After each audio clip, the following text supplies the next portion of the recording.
Kami datang dengan ucapan syukur kami kepadamu ya Bapa. Saat ini kami mengarahkan hati dan pikiran kami mendengarkan kebenaran firman-Mu.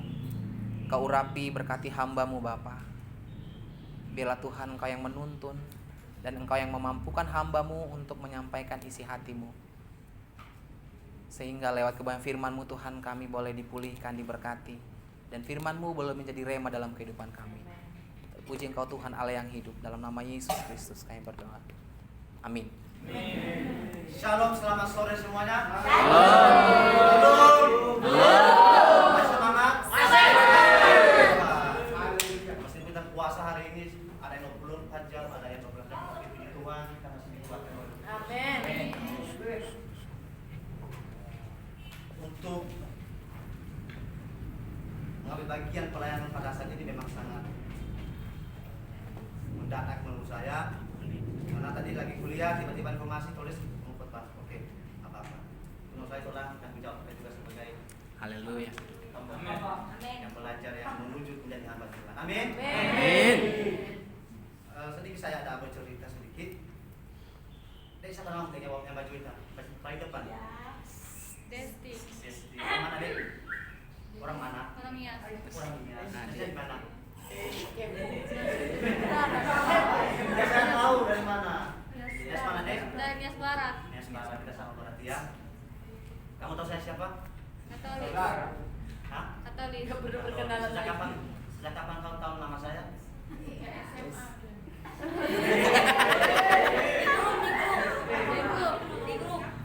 Di grup. Iya. Nah, nanti jangan nelusurin nama saya. Wis. Seandainya di Destiny. Destiny namanya ya? Iya. Masalah kan? Pas datang ke sini kan, saya datang ke sini tanggal 10. Terus tiba-tiba saya panggil kamu, Desti sini. Kamu mau nggak ikut saya di Kalimantan? Mau nggak?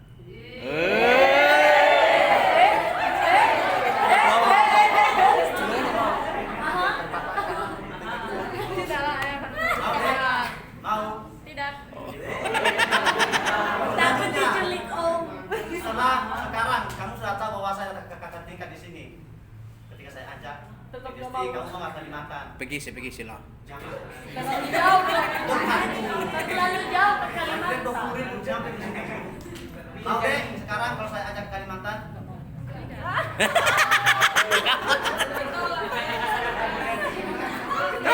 juga? Ya udah, saya tunda waktu saja. Oke. Begitupun pada saat ini kita akan, oh ya saya lupa ya. Berarti Desti masih belum ada kepercayaan bahwa saya akan menjaga kamu sampai Kalimantan.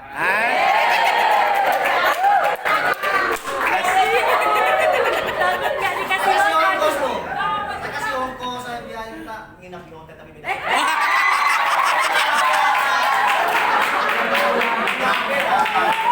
Beda ceritanya bos. Ngajak kapan? Boleh berdua di hotel. Nggak boleh. Menjaga kekudusan. Benar Pak? Siap. Amin. Aman. Menjaga kekudusan.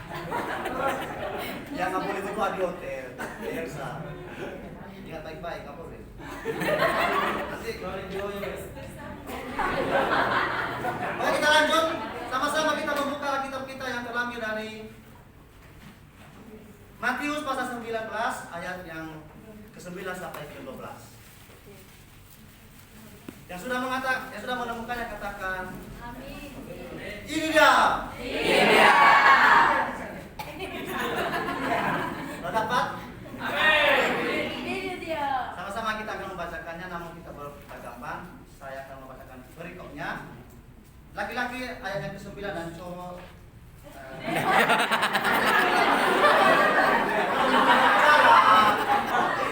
Laki-laki atau cowok. Ayat ke-9. Nanti ayat ke-10 katakan oleh perempuan dan selanjutnya seperti begitu. Saya akan membacakan berikutnya. Matius pemungut cukai mengikut Yesus. Kan Matius 9 ayat 9.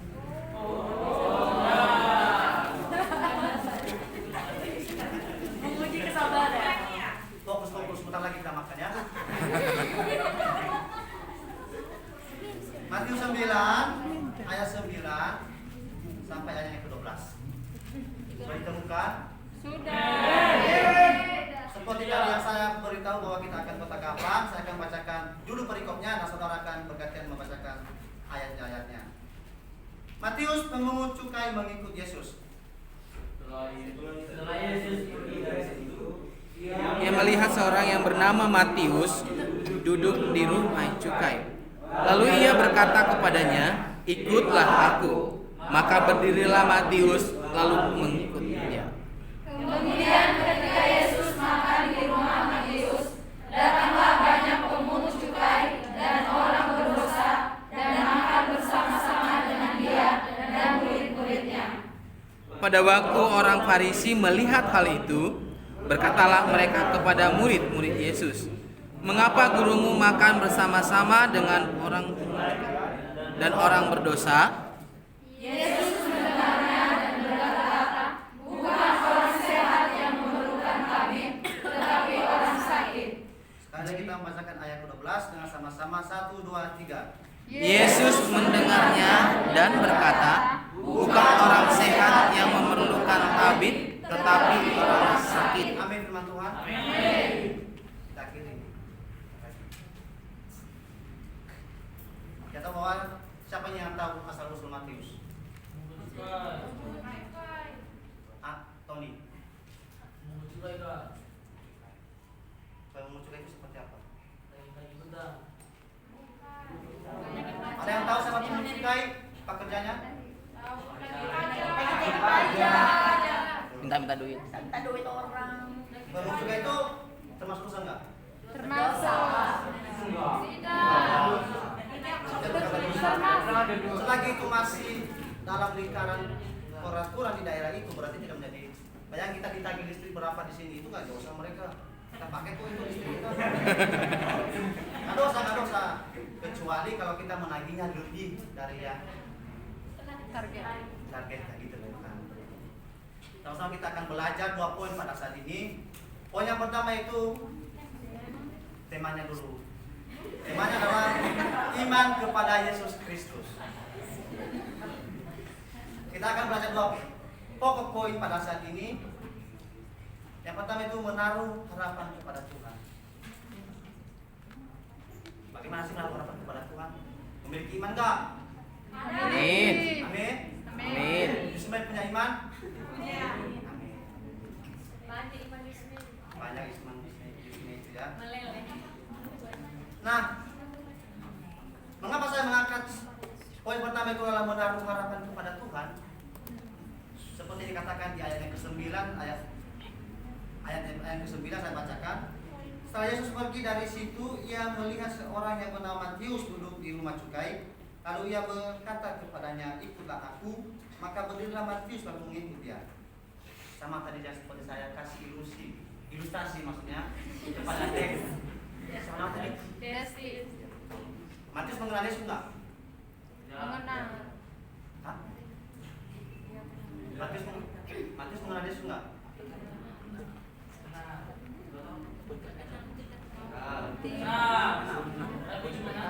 Poin pertama. Kenal? Tidak kenal tapi tahu. Nah, sama pula tadi yang saya sampaikan kepada Desti. Dia cuma mengenal saya secara tingkat, tapi dia tidak menaruh harapan. Maka berarti saya Yesus ya enggak? Ini cuma jadi jangan nanti habis ini saya diganti nama aku lagi ya, Yesus. Boleh bos. Oke. Lalu ketika Yesus datang kepada Matius duduk di rumah cukai, dia sedang duduk nih, sedang beristirahat. Kalau kita baca di berikutnya adalah Matius sedang duduk di rumah cukainya. Yesus datang, "Matius, engkau ikut aku." Itu belum tentu ada harapan. Belum dikasih kita ke DDC. Maka itu mau enggak. Matius cuma mengatakan, Yesus cuma mengatakan, "Matius, ikut dengan aku." Belum tentu ada tujuan di situ. Kalau nggak tujuan di situ, kita perhatikan. Lalu mengapa Matius? Saya langsung membacakannya. Kemudian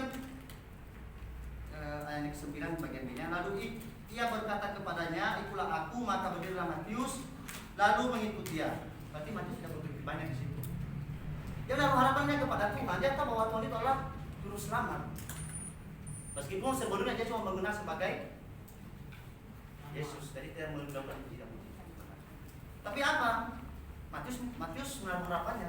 Dia punya iman bahwa ketika saya mengikut Yesus di saat itu saya akan diperbaharui. Amin. Amin. Amin.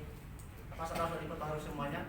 Amin. Kita percaya di sini kita adalah ada yang sudah 1 tahun, ada 2 tahun, ada yang 3 tahun di sini. Berarti kita semua sudah diperbaharui oleh Roh Kudus tempat ini. Amin.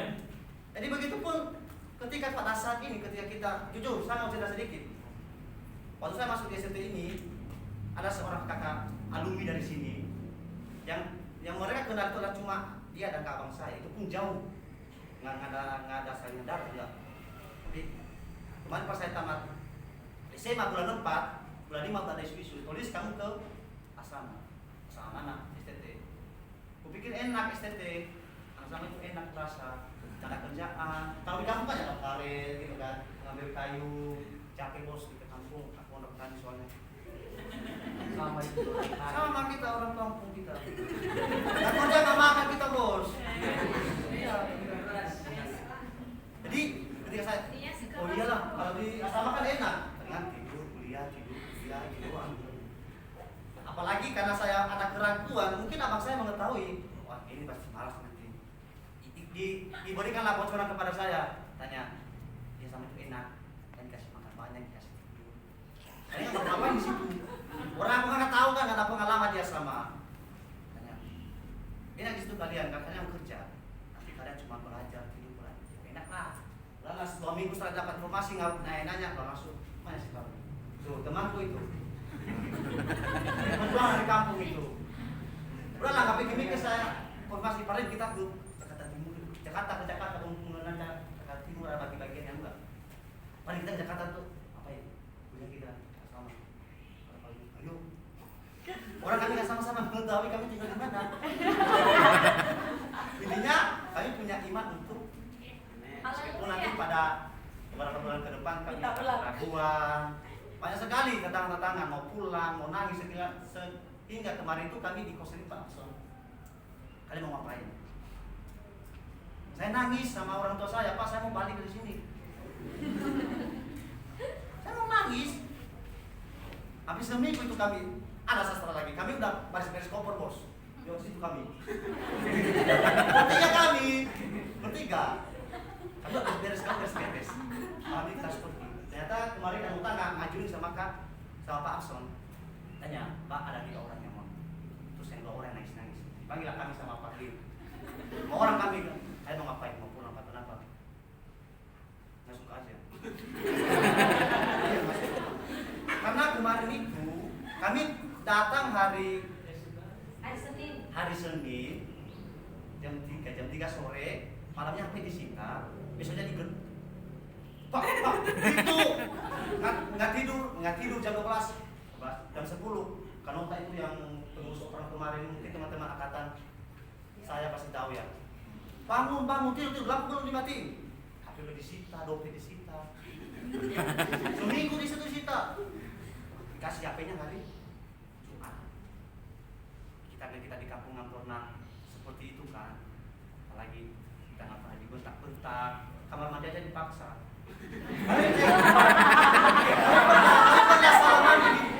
Di kamar mandi Pak David itu. Sekolah si Agus kalau nggak salah kali 3 di situ. Kalau kita datang, kalian ngapain di sini? Kalian nggak tahu pada kita seperti apa.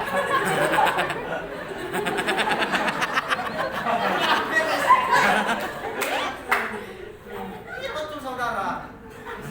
Ini selama ini nggak enak semua. Betul-betul nggak enak, tapi saat kita menikmati enak. Amin. Betul.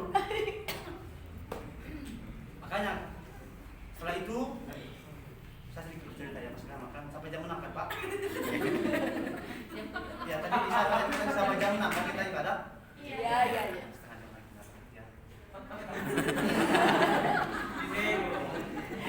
Ya. Setelah itu besoknya HP disita. Udah disita dari kemarin. Kami datang disita HP. Bukan saya sekarang kalau saya opram di sini maksudnya kemarin saya pada ada di tingkat opram kan ya masih dilonggar-longgarkan lah gitu kan, dikasih baju banyak. Kami kemarin Satu aja. mampus. Satu hitam, satu putih, satu celana. Satu celana jeans, satu bukan jeans, training. Celana ban satu. Sepatu cuma satu pantofel, kaos satu. Celana dalam 2. Pakai. Bawa. Ya, betul itu saudara.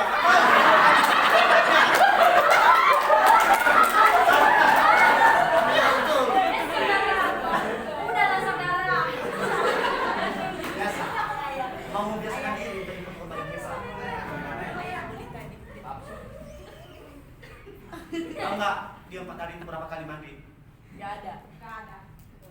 Kita berapa orang kemarin yang sini laki-laki? 30-an kami mandi, dikasih kamar mandi 2, waktunya 5 menit. Ngapain di situ 5 menit? Orang bilang mandi aja sampai 3 menit per orang. Makanya kemarin itu kami habis makan langsung pergi ke mandi. Naik tangga, habis sabun. Nggak pakai sabun. Kosong gigi kalau sempat itu. Apalagi aja macet. Pus. Kita ada di sini, nyamuk sini.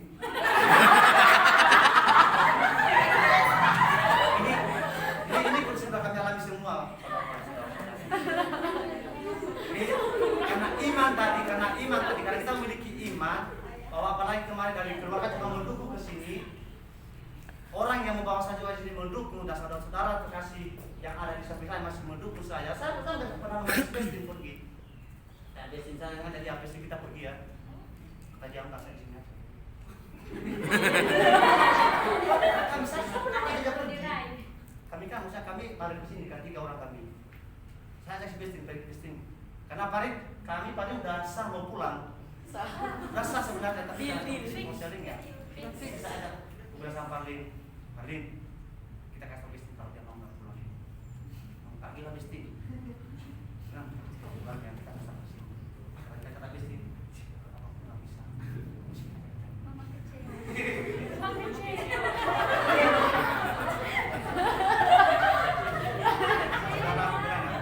Nanti kalau kesepakatan pergi ya malamnya.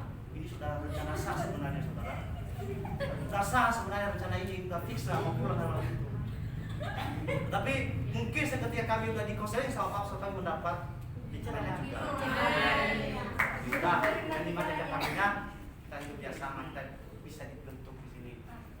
Satu kata yang saya ingat sama Pak Son, mana yang kalian pikirkan? Yang kehidupan kalian 4 tahun atau kehidupan kalian yang selanjutnya? Kalau ya bagi yang mati bisa merenungkan sebenarnya. Kita di sini ada dibentuk 4 tahun. Bisa berdalam diri, bisa bebas di mana kita berada. Jadi saudara,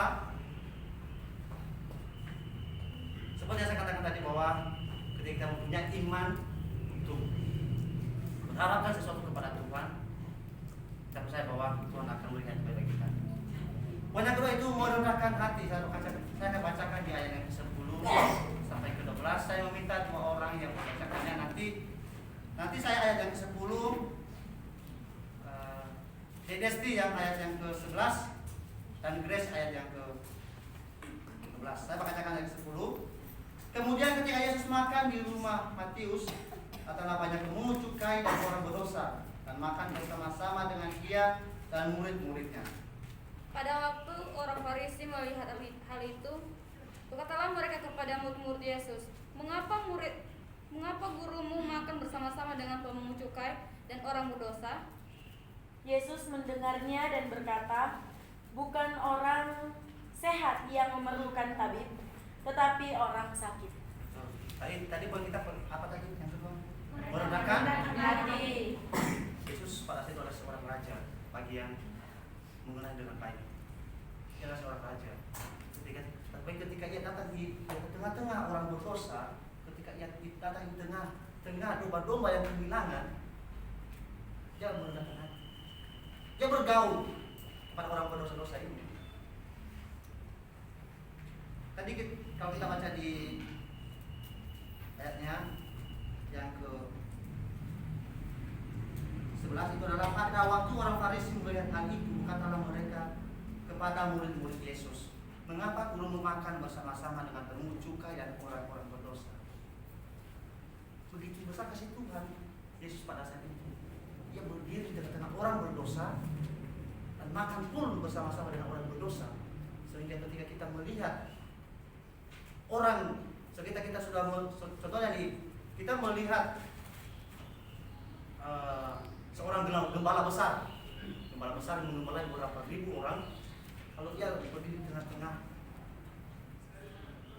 orang-orang berdosa seperti maaf kata PSK misalnya, seperti yang tidak senonoh, mungkin orang-orang yang melihat umat agama yang lain dari kita pas mereka ini ngapain, jangan-jangan berpikir aneh-aneh. Tapi Yesus pada saat itu seperti itu. Ia malah merendahkan hati mendatangi rumah Matius pada saat itu. Ia memakan bersama-sama dengan mereka, bersama dengan orang berdosa juga. Begitu kita pada saat ini sebenarnya, bahwa jangan ketika kita sudah menjadi lulus dari sini kita bahwa mengenai diri saya tidak mau bergaul sama mereka, saya tidak mau. Saya dari satu di Jakarta Timur, apalagi kalau dari S2, aku nggak mau lagi sama mereka. Saya mau tinggal di Jakarta, saya nggak mau bergaul sama orang-orang kampung. Jangan saudara, kita adalah sebenarnya kita di sini adalah sedang dibutuhkan oleh luar sana, orang-orang luar sana untuk membentuk, meskipun mereka tidak mengatakannya secara langsung kepada kita, tetapi kita tidak langsung malah mereka membutuhkan kita. Yang pertama, dalam etika kita, mereka membutuhkan banyak orang di luar sana yang tidak memiliki etika, banyak orang sana yang tidak memiliki iman. Aku orang Kristen, tapi di luar cara. Banyak orang di luar sana yang membutuhkan kita sebagai jurusan pendidikan agama Kristen dan teologi pada saat ini. Terus yang ke-10 kata bahwa Yesus mendengarkan dan berkata, bukan orang sehat yang memerlukan tabib, tetapi orang sakit. Ini menurut saya menarik ini ayat ini, menurut saya. Yesus mendengarkan dan berkata, bukan orang sehat yang memerlukan tabib, tetapi orang sakit. Pada saat orang melihat seorang dokter datang ke rumah orang yang sehat, tidak. Kalau itu datang berarti ada yang menurut saya. Jangan-jangan mengadang-adang lagi sakit.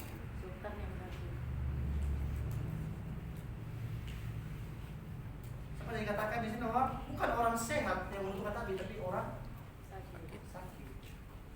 Perumpamaan orang sakit seperti apa? Orang-orang yang berdosa tadi di ayat yang ke-11. Mereka adalah orang yang berdosa, orang yang sakit dalam Tuhan. Mereka tidak mengenal Tuhan. Makanya Tuhan Yesus datang di tengah-tengah mereka, mengajak mereka untuk taat, untuk mendengarkan firman Tuhan yang akan disampaikan di ayat selanjutnya, maka kita baca selanjutnya. Jadi terkadang pada saat ini saudara, kita merasa kita adalah menjadi orang yang sangat dibutuhkan, tapi demikian sebaliknya sebenarnya tidak punya apa-apa sebenarnya. Jadi di bawah saya kepada saudara semua, marilah menaruh harapan kita kepada Yesus Kristus, karena ketika kita percaya kepada Tuhan, menaruh harapan kepada Tuhan, memiliki iman kepada Tuhan. Ketika ada masalah, Tuhan ini aku dalam masalah. Jangan berpikir bahwa Tuhan tidak mendengar, jangan berpikir bahwa Tuhan tidak menjawab doamu. Sebenarnya Dia menjawab, namun Dia membutuhkan proses membentuk kamu di masalah itu. Jadi kalau kita percaya bahwa setiap orang yang menaruh harapannya dalam Tuhan akan mendapat kehidupan yang kekal dan mendapat tujuan dan jawaban doa yang sempurna. Demikian firman Tuhan. Kepada Pak Enos semoga kita berdoa penutup firman. Kita berdoa. Kami mengucap syukur buat kasih dan anugerah-Mu Tuhan dalam hidup kami. Kami sudah selesai mendengarkan kebenaran firman-Mu. Biar Tuhan lewat firman-Mu Bapa, Roh-Mu yang bekerja dalam hati kami, dan kami boleh melakukan kebenaran firman-Mu dalam kehidupan kami. Hamba-Mu sudah selesai menyampaikan. Biar Tuhan Kau yang senantiasa menolong, memberkati dia dalam setiap perkuliahannya, dalam setiap pelayanannya, bahkan keluarganya. Dalam nama Yesus kami berdoa. Amin.